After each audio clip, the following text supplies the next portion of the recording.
Hey, welcome back to Sola Melodica. I am Tim Kaiser, and on this channel we reflect and react to music looking for redemptive qualities in that gift.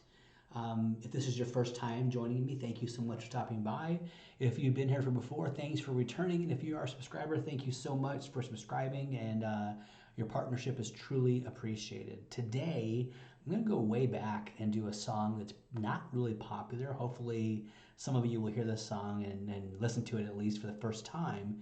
But it's a song from a guy named Steve Taylor. Steve Taylor was very famous in the Christian community as an abstract songwriter, musician, did a lot of production. In my opinion, one of the most brilliant songwriters ever. And this song is often is people just hate it because of the name of it, but it's called Jesus is for Losers. And this is a really good lyrical song to review. So let's have some fun with some good music.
All right, let's just check out some of these lyrics.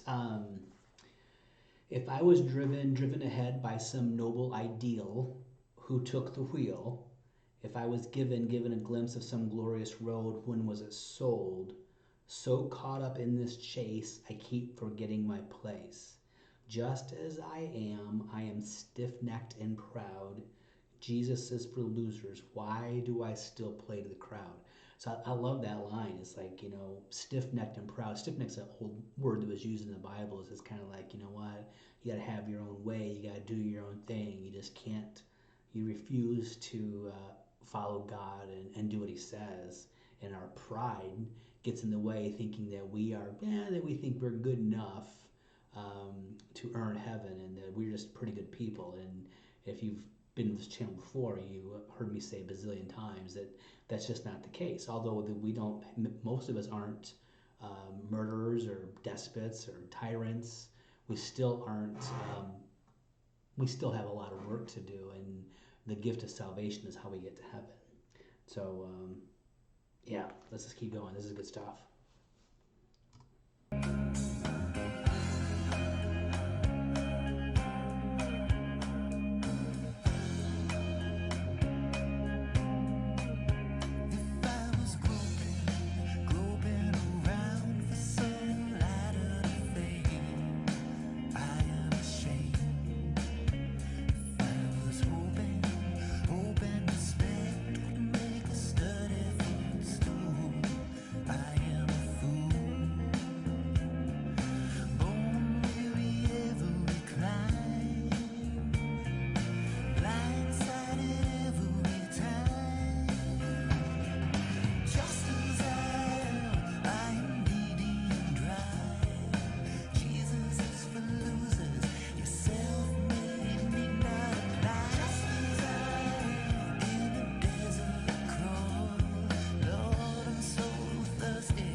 There's that one line, I want to just cover that one line. It says, just as I am needy and dry. Jesus is for losers. The self-made need not apply. It's kind of a play on words, in my opinion. And just as I am is a really old hymn. just as I am without one plea. He's kind of playing on words there, but it says the self-made need not apply. And it reminds me of the text where the rich young ruler approaches Jesus and says, "What must I do to be saved?" And Jesus answers back and says, "What does the law say?" And this is a lot of times where we kind of, I think we disconnect scripturally from Jesus in the modern church, is that the law was designed not so we could like have rules to keep, and if we got them all right we could go to heaven. The law was basically designed to show you could not do it. It reflects our sinfulness. And so he says, what does the law say? And the guy says, it says don't kill, don't steal, don't commit adultery, blah blah blah blah blah. And then the guy says, he said, I've done all those since I was a child. And basically he's lying. There's no way, right? So because Jesus in Matthew 5, 6, and 7, the Sermon on the Mount, really took those a lot of those laws and brought them closer to home. And it's like, you know what? You've heard it said that if you kill, you're going to be like guilty of hellfire. I'm saying if you're mad at your brother without cause. Or he says, if you said you've committed adultery, it's one thing. I'm telling if you look at somebody in lust, it's another thing. So it wasn't just the actual act, it was the intent. And Jesus made it much more difficult for us. He doesn't make it easier for us. It makes it more difficult for us, and we need to depend on his grace for salvation. So the self-made need not apply. That happens all the time. And my perception of this is that's where most Christians and people who believe they should go to heaven, that's where we're going to miss it, is that we think we've done good things and the good outweighs the bad, when the bad nullifies all the good. And the perfection is the standard. And the only person that was perfect was Jesus. And he is our salvation, right? So if you think you're good enough, you're going to be for a rude awakening. And if you're trying to earn your salvation, the Bible's really clear. It says if you fall in one point of the law, you're guilty of the whole thing.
All right, man, let's catch up on these lyrics. That last chorus, last verse was fantastic.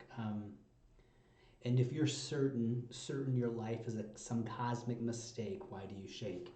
And this is something we've covered on occasion. I get a lot of commentary on this, is that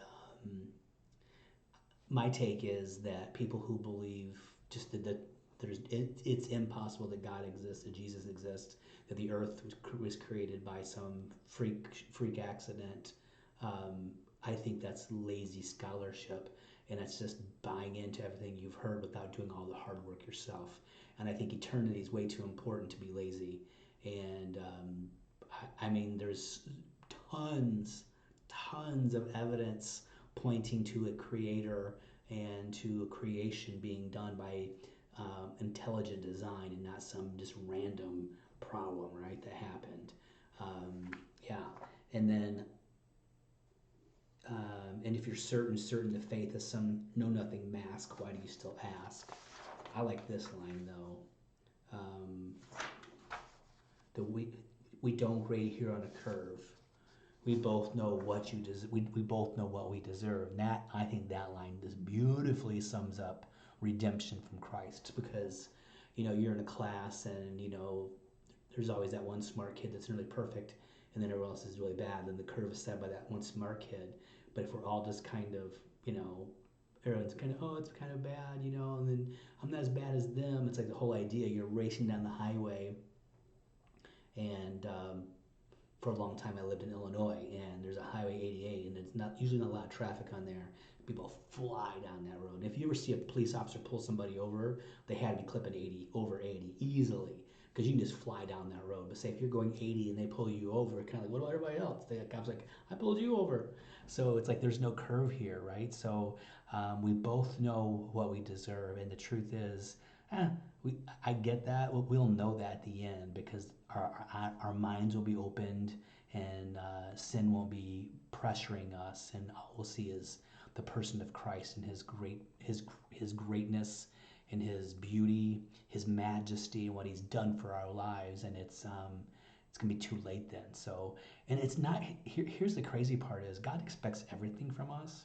He's not lowering the bar for us, but he's also made the way for us. And yeah. Anyway, so he's not grading on a curve, but he's paid the price through the cross, through the death, burial, and resurrection, ascension of Christ.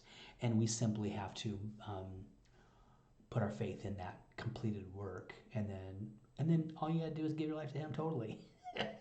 Easy breezy lemon squeezy, right? So Jesus is for Losers, fantastic song by Steve Taylor. I love this song. Hopefully it's been a blessing to you too. Grace to you, blessings to you, may the peace of God and the grace of God overcome you and overtake you, and I will see you soon with another new video.